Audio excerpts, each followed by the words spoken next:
lie. Rap about a full clip. Rappers just promoting different liquors and varieties of ways that you could die. Yeah. Hey, welcome back to Analog Man Podcast. Get your coffee mugs. Actually, I'm not even selling. This is just my mug. But yeah, I'm gonna do some more Tom MacDonald. Now, I grew up on rap music. I wasn't somebody who didn't like rap music. Actually, I loved rap music. It was part of who I was. It still is in many ways. But I also got to a point where I realized what was going into my head was not good for me. And when I decided to change my life at 19 years old and joined the service, I left a lot of things behind, including rap music. And so I'm pretty critical of rappers today, especially because, I base a lot of what I think about rap from my upbringing and what rap was really about at the time as compared to what it is today. And I'm not saying there aren't good rappers out there. I'm sure there are.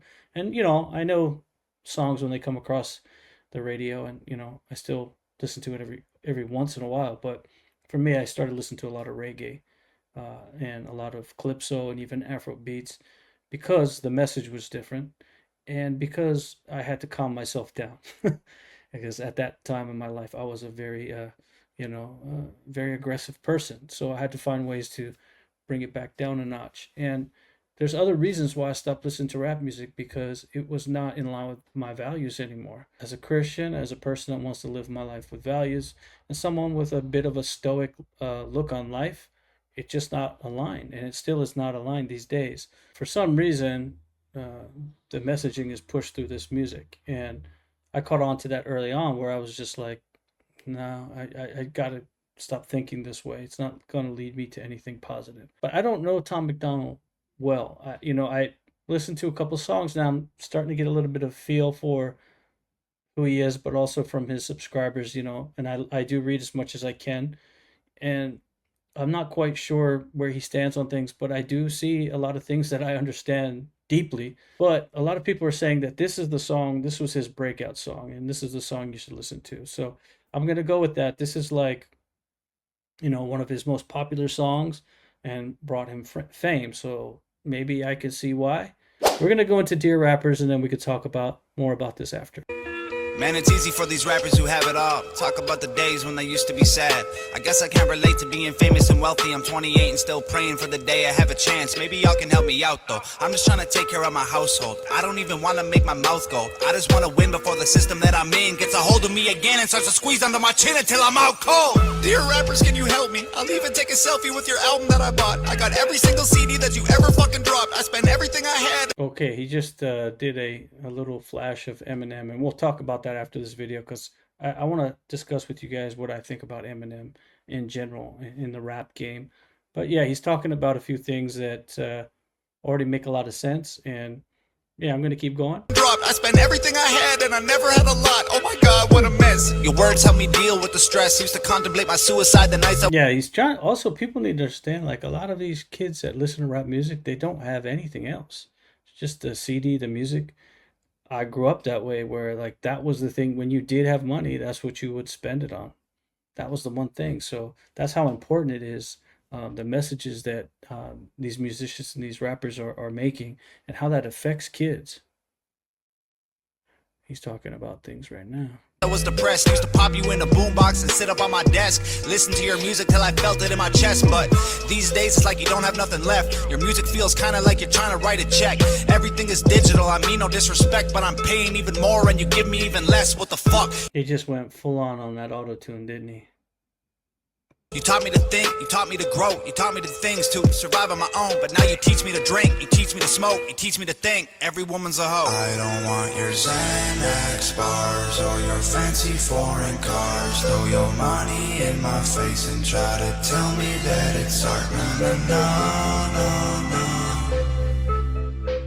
no, no, no, no. Yeah, just a drug addict on TV. I can't hear another fucking song about abusing medication that I had to take just to stay alive. There's more important shit than what you wear and where you live and who you fucking, what you drink and what you spend and what you drive. Rappers full of bullshit. Rappers just a marketing vehicle for the product that the man wants you to buy. Rap about a full clip. Rappers just promoting different liquors and varieties of ways that you could die. Yeah. Dear rappers, can you help me? Are you almost out of alcohol to sell me? Tell me, cause drinking every night can be the way to getting wealthy. If I'm really being honest, all the shit is overwhelming. I need someone to look up to. You're living in a country that elected Donald Trump. You're living in a country where police are killing people every day and all you wanna talk about is doing drugs. You've been blinded by the money, you've been blinded by the cars, you've been blinded by the women. Don't know who the fuck you are. Thought I knew you when I spent $100 on a ticket to your show, and now I feel like you stole my fucking money and I'm broke. Man, you taught us how to rap and you taught us how to dress and you taught us how to act if we wanted to impress. Now you're teaching me to live like I know you never would. What you're preaching to these kids is keeping them inside the hood. I don't want your Xanax bars or your fancy foreign cars. Throw your money in my face and try to tell me that it's art. No, no.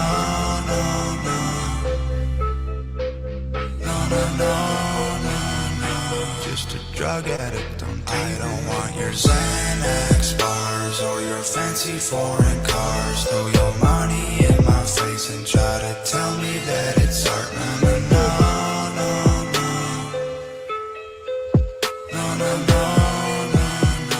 Just a drug addict on TV. Yeah.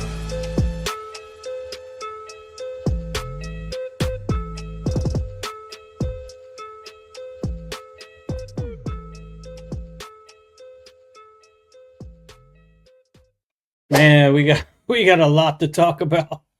We got a lot to talk about. Before we do that, hit the subscribe button.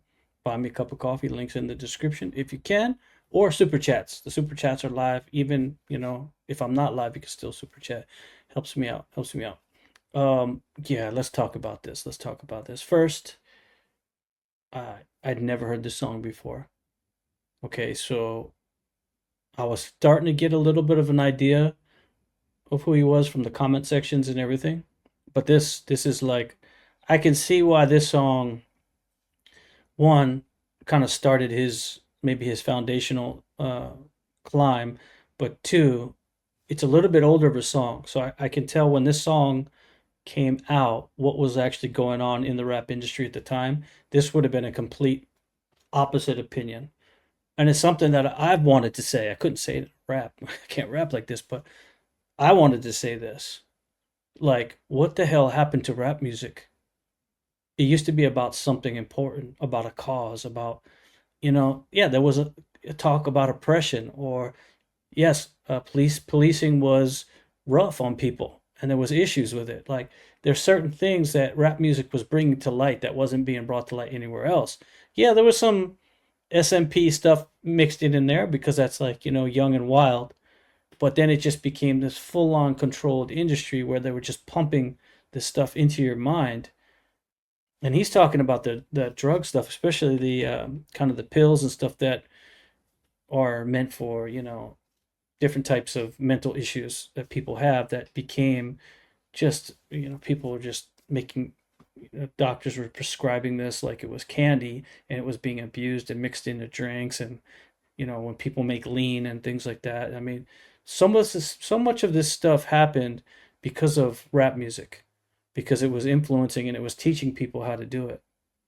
And nobody was safe from it because the music was catchy. It's, hooky. People like it, it's stylish, it's cool. They're young. They want to be, whatever the latest and greatest is, and whoever they idolize, these people. And then they're on there, throwing pills inside their drinks or, forcing people to like basically become addicts, and are they going to be around for the recovery for these people? It kills so many people. And it didn't matter if you were a teenage girl, in a suburb, because everybody wants to listen to the great, whatever the latest cool music is. And it was influencing them. These girls are like going into the medicine cabinet or doing stupid things like trying, I don't even want to say it because I don't want to give anybody any ideas, but trying things you could buy in the grocery store, and it was just to be that like drugged out and cool, I mean, rock and roll has always it's always been around. but was pushed so hard, and I could see it, and I couldn't stand it, man. Like even the weed thing, like I'm not against it, right? I mean, I get it. It calms people down. It's natural. And for the most part, it's not a big deal. For the most part, when it's homegrown and it's not used in excess, there's nothing wrong with it, right? Similar to when you drink alcohol. But that's not what it is today. You can't go anywhere and it just smells like skunk everywhere. You don't even want to bring your kids out. It's just a complete lack of standards, morals, values, and pure indulgence. Just pure indulgence, pure satisfaction. And I know it helps people, some people who have seen things that they don't really want to share with other people. And if that's what it's about, then that's fine. But this isn't what it is. It's just like a constant push of making us just a bunch of dummies, stoners, where we're just dumbed down and stoned out. We don't see what's going on. So you want to know, how does this happen? How does this happen? How are all these things happen? That's how it's happening. We allow ourselves to just get dumbed down. And a big part of it was this type of music that he was talking about. Thank you for this, like, again, with the cursing and everything, I can put that off on the shelf for now. That's my personal thing. Nothing against Tom MacDonald. I just trying to like move away from that. So I'll do the advisory on this one, but most people are saying that this is kind of the last time he kind of does stuff like that. And it's probably because he came to the same realization I came to a long time ago, is that it's not helping. It's not helping the next generation. We have enough of the negative stuff, right? Why I keep pushing all this. Then he was talking about, well, we'll get to Eminem in a second, but man, yeah. Yeah, Tom MacDonald, yeah, that's right. That's right, bro. Got your back on this, man. And this isn't even political. This is just common freaking sense, man, which we seem to have lost all our common sense. Like we all wanted to do things and be a little bit bad and misbehavior as kids because we didn't want to like be controlled by our parents or the system that was around us. So we lash out. But there's a difference between testing the waters and drowning, and people are drowning in these waters. Look at how we just went from my era where it was all about smoking, ganja and all this. And the rappers, like talked about it, Cypress Hill and, just everybody. But how that just evolved into what it is now. And look at what's going on in the streets, man. We got zombies in the streets. Zombies. And we're just like cool with it. Like just walk past them. Yeah, they're just zombies. They're not bothering nobody. Human zombies. Human freaking zombies. They're not bothering anybody. We'll just walk past. Guess what? That's someone's kid.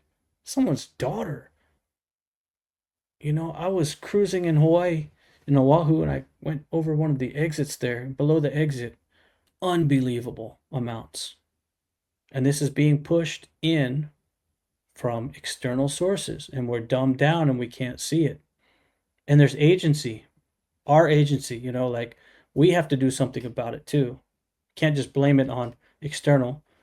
But yeah, it's a war. It's a war for sure. And it was hard to go against that system right there. Because right around the time he made that song, he's just basically putting a middle finger up to the system. Which, bro, I salute that. I salute that 100%. Man, we could talk about this for a while. We could talk about this for a long time. But let me shift topic a little bit about kind of the origins of rap and listening to rap music growing up. But artists used to rap about different things, about love, how to get a girl. There was a lot of sexual innuendo in rap music, and there always has been, like jazz and R&B and even Motown, right? That's just the way it is. Rock and roll as well. But there was always this line like, don't cross it. Don't be Two Live Crew. Do you know who Two Live Crew was? It's like Two Live Crew today would be considered a conservative band. Think about that. And if you don't know who Two Live Crew is, I'm sorry that I even introduced it to you. But that's just the reality of it. I grew up on rap music that talked about things like Public Enemy, KRS-One, artists like that Gangstar. These were artists that I listened to that had messages in their lyrics that were beyond just SMP, right? Of course, they all had a little bit of that in it, but that wasn't the overall message. And they were trying to wake people up to things that were happening, you know. Yeah, I listened to all the old stuff, man. X Clan, Paris, if you even know who that is. We could throw out some names that you probably don't know. And a guy like me, you wouldn't expect to know. And so, like I said, I listened to a lot of rap music growing up because I was from the inner city. And I moved out of there, got out of there. But yeah, I do know the origins of this stuff. So, speaking of origins, let's finally talk about Eminem. Eminem. Okay, so first, I can tell you that I'm not a fan of Eminem. His music, his messaging, or even just like his style. And I don't know if this is the song or this is the Tom MacDonald track that I want to discuss it on. So I'm not going to give you everything on this one. I'll do it on a further one. We can do a deep dive on Eminem. But I will just say overall, let's just talk about towards the latter part of his career. Oh, that guy MGK, yeah, he was right. Your beard is weird, bro. You don't have that natural beard color, bro. Your beard's weird. And all those steroids you did, yeah, they wore off. No roids, still jacked, bro. No roids. Like, these guys are clowns, man. They're straight up clowns. Um, I wouldn't compare this guy to him at all, just because of his skin color. Like, people love to do that. Just, oh, his skin color is Eminem, but no, not seeing that at all. Now, yeah, I appreciate this song because again, it talks about some things that are really important, and it actually, it needed to be said at that time. It still needs to be said. We're not away from that yet, and I'm glad there's somebody out there that was calling it out. Not many people are willing to do that. Yeah, I guess here Dear Rapper's kind of launching Tom MacDonald's conviction, and yeah, not many people, especially his age, have any conviction in that industry. So, but I guess his followers do, his subscribers do, is they get it, and people look at it from the outside like I did, but I didn't prejudge because I know you can't judge a book by its cover. You're not going to know that I grew up in a project housing by my cover, or maybe you do because of the way I dress. And so I always give everything, a new look the first time. I'm looking at something for the first time. I don't take all the preconceived notions. I do listen to input like anybody, but I don't get to make my, decision about something. And then if it's something that is flexible and is something that can change, like a person who can evolve, then I don't give a final judgment, right? Only God can judge me. That's the only judge, right? So we have to understand that people can change as well, and you got to always keep those doors open. But if somebody's not changing and they're doing the same thing over and over, well, you can anticipate it, right? But you can always leave a little door open for that person. You never know. You never know. You can always pray for the person. That works. Believe that. So do me a favor. Say a prayer for me and my family. We could use it. Our family's doing good right now. Life is good. And I appreciate all that goodness. And I appreciate everybody that comes back to the podcast. Hit subscribe. And come back and see your boy, the Wolf Hound. We're going to do some more Tom MacDonald. What should I do next? What should I do next? Your America? That was one that the comment section was saying I should check out. Maybe something like that. Something else? Well, get inside the comment section during my premiere. Change my mind. Right? Or Stan Store. Guarantee if you go Stan Store, we're going with that recommendation. Because, our brother's got to eat. I'll see you on the next one. I'm your boy, the Wolf Hound.